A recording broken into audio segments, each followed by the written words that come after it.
L'heure est venue de mettre les ponts sur l'actualité du jour. Mesdames et messieurs, bonjour et bienvenue si vous nous rejoignez sur le Volcan News. À présent, les titres du journal. Les initiatives diplomatiques en cours pour mettre fin à la crise sécuritaire et humanitaire dans l'Est de la République démocratique du Congo, avec une attention particulière accordée à la situation humanitaire dans les zones touchées par les conflits, ont été au centre des échanges entre le président de l'Assemblée nationale, Vital Kamerhe, et le vice-premier ministre et ministre belge des Affaires étrangères, Maxime Prévost.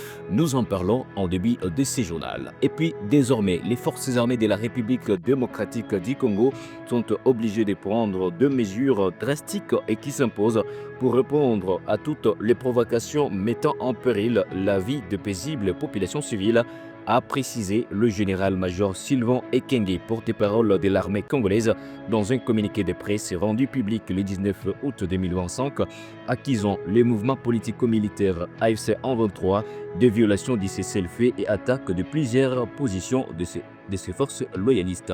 Mesdames et messieurs, voici l'ossature de ce journal. Bienvenue au détail.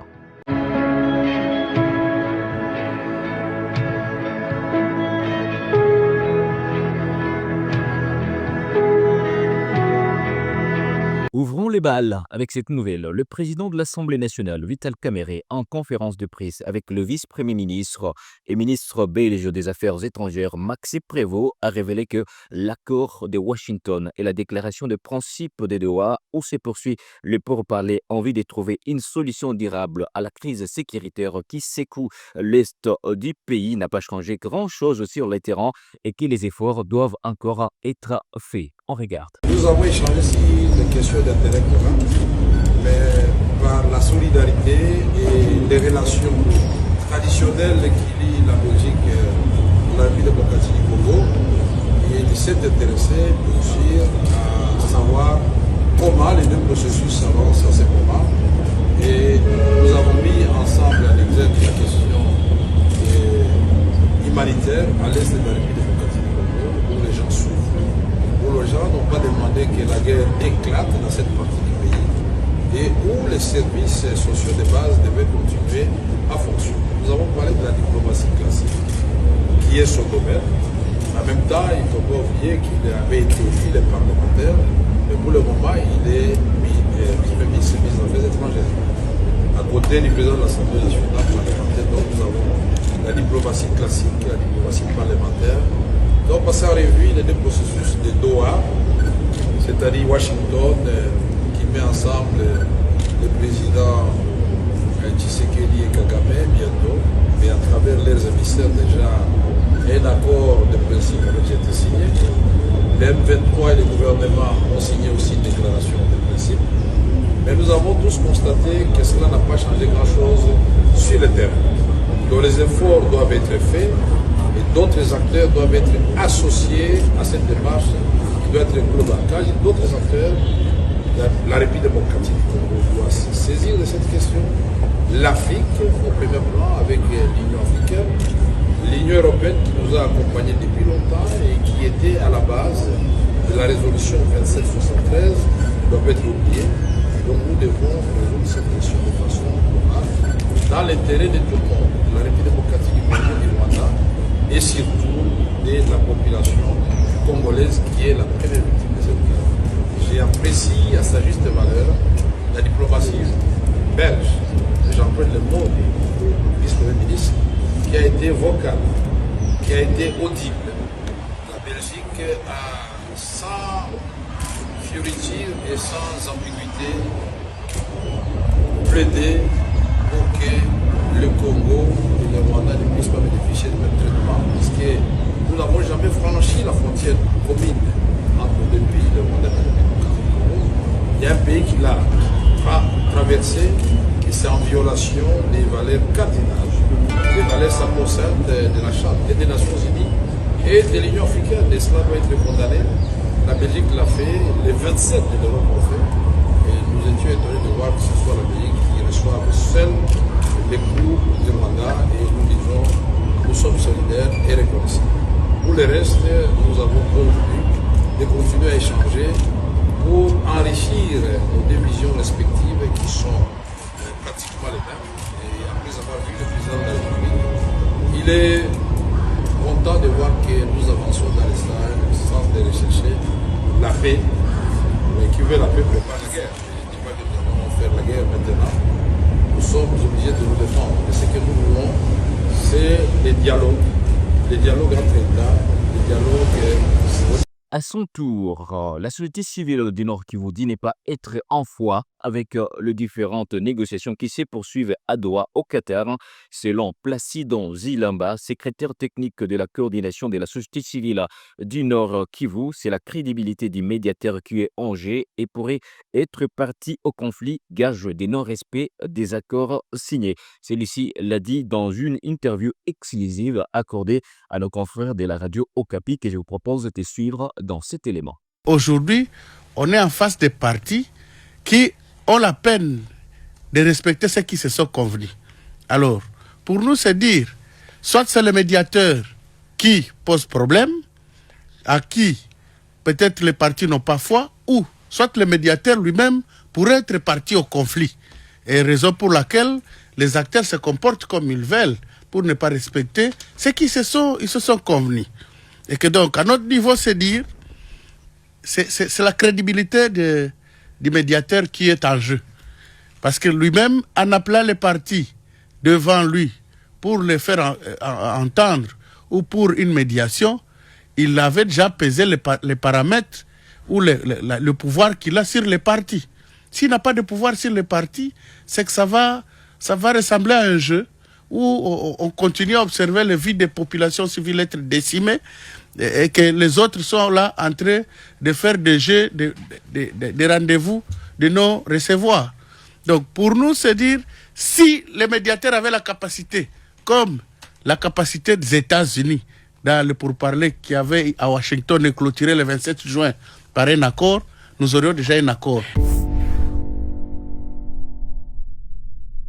Les forces armées de la République démocratique du Congo alertent pour la énième fois l'opinion nationale et internationale sur d'incessantes et multiples attaques perpétrées par la coalition AFC-M23 et alliés contre leur position au nord et au sud de Kivu.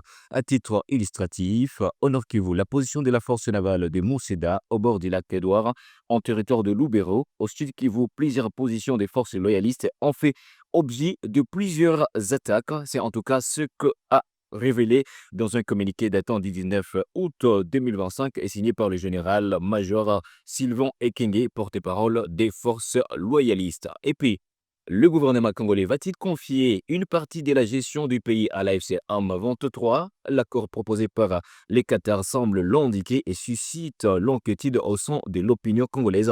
C'est entre autres des revendications du groupe politico-militaire AFC M23 jugé trop large par le gouvernement central de Kinshasa. Prise de précision avec notre confrère Patient Digoni, joint par la Radio France Internationale. Suivez. Au centre des discussions, il y a la restauration de l'autorité de l'État. Et pour Kinshasa, cela signifie le démantèlement de l'administration parallèle mise en place par la FCM23, le retrait et le cantonnement de ses combattants, mais le mouvement refuse. Il affirme que cela doit être précédé par d'autres points. Le constat de la faillite de l'État, le passage en revue des accords passés qu'il estime non respectés et des réformes à mener. Autre sujet, la présence ou non d'une force tampon entre les forces armées de la République démocratique du Congo et les combattants de la FCM23. Kinshasa rejette cette idée, y voyant une partition de fait du pays et souhaite que la MONUSCO joue aussi un rôle dans ces zones. La FCM23 a aussi mis sur la table la question de la forme de l'État. Le mouvement propose un État fédéral en RDC, une option déjà rejetée, selon nos informations par Félix Tshisekedi et ses proches qui parlent de tentatives de balkanisation. Le retour des réfugiés congolais, en particulier ceux installés au Rwanda, est aussi jugé sensible. L'AFC M23 insiste pour être impliqué dans sa gestion. Kinshasa, de son côté, rappelle qu'il est le seul responsable. Une réunion ministérielle tripartite RDC-Rwanda HCR s'est d'ailleurs tenue le 24 juillet dernier. Le mouvement rebelle met sur la table plusieurs autres questions, gouvernance, justice sociale et même plus globalement un nouvel ordre politique.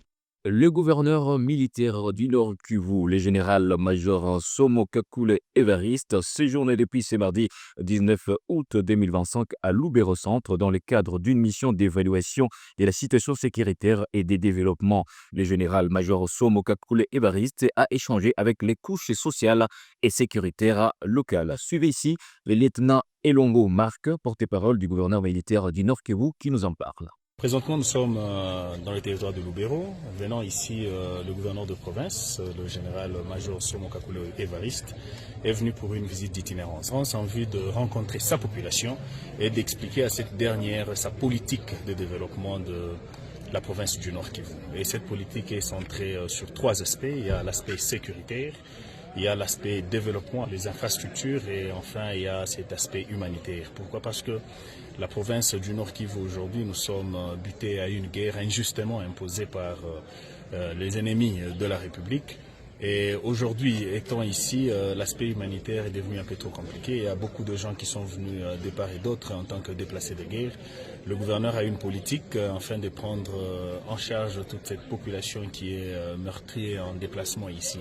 Et non seulement cet aspect humanitaire, dans le cadre des infrastructures, c'est pour que cela puisse aider, premièrement, aux infrastructures surtout routières, pour que l'armée, dans le cadre de la sécurité et de la défense, puisse avoir un accès facile à différents sites.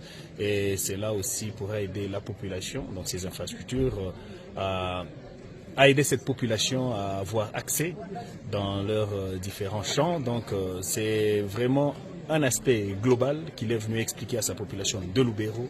Et la population a été tellement contente d'accueillir son gouverneur de province, le général Kakule Somo Evariste. Revenons à Goma. Les bateaux Kivu Express exerçant sur ce trafic sur les eaux du lac Kivu servirent à chavirer les matins de ce mercredi 20 août 2025 au port public de Goma. Les causes ayant conduit au chavirement de cette embarcation ne sont pas encore connues. Cependant, des sources sur place indiquent que le bateau devrait engager son voyage en destination des Kaliba. Je me propose ici de suivre quelques extraits.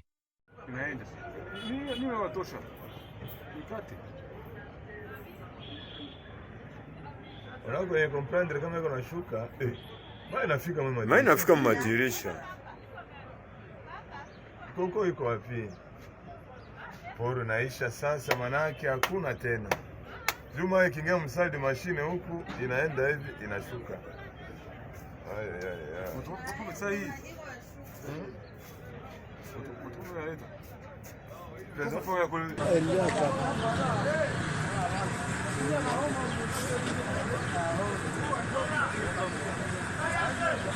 Watu wanahomba ishaenda zamani, like Kivu Express pale haitashuka tena.